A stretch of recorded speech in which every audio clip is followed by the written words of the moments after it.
Good afternoon, I'm Raylene Ramsey. This is your afternoon news fix for Monday, the 4th of December.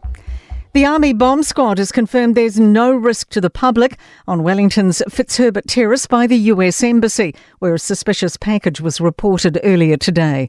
But police are warning a cordon on Brandon Street is still in place, with the explosive unit responding to a related incident. A Te Whatu Ora employee accused of taking vaccination data has been granted bail. 56-year-old Barry Young's been in Wellington's District Court today after a large amount of downloaded data was posted on a conspiracy website. Thomas Rice has more. At his first appearance this morning, he received a standing ovation from a full public gallery.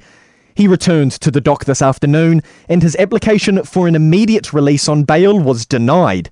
But Judge Andrew Nichols did grant bail, so long as the man's released at 1 p.m. tomorrow.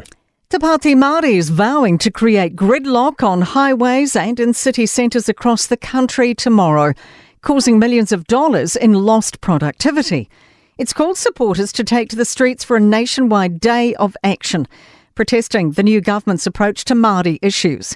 Political editor Jason Walls reports. Te Pāti Māori's party secretary Lance Norman says supporters are sending a clear message to the government on day one that they're not happy. He says every city will have some sort of protest, march or a roadblock.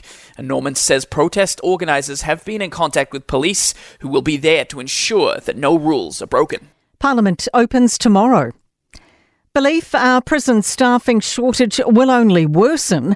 Corrections Department data shows it short nearly 370 full-time staff.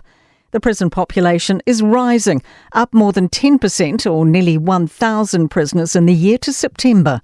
Corrections Association President Floyd du Plessis says they urgently need funding. It's just going to get exponentially worse. So tension's going up.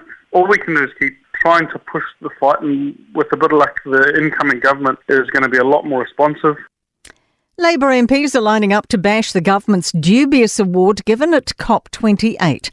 New Zealand won the Fossil of the Day award for the government's moves to reverse the oil and gas exploration ban. Labor leader Chris Hipkins says it's an embarrassment. His colleague, climate change spokesperson Megan Woods, agrees, saying the government needs a climate change plan. I'm yet to hear of one thing they're going to do to actually reduce New Zealand's emissions. In Australia, the Gold Coast Mayor says they gave a Commonwealth Games bid their best shot. The city's pulled the pin on hosting in 2026 after its $700 million bid got no backing from federal or state governments. Mayor Tom Tate told Sky News they've spent the past 5 months knocking on doors. It appears the state and federal government are immovable. The answer was that they're focusing on the 2032 Olympics. And in sport, New Zealand Rugby, or more sport, New Zealand Rugby have welcomed the coveted signature of Beauden Barrett for another 4 years. The hybrid playmakers resisted further lucrative overseas deals and will remain available to the All Blacks and the Blues until the end of the 2027 World Cup. Captain Tohu Harris has re-signed with the New Zealand Warriors through to the end of the 2025 NRL season. And leading New Zealand boxer Andrei Mikhailovich IBF title eliminator bout has been postponed after opponent Dennis Radovan picked up an injury.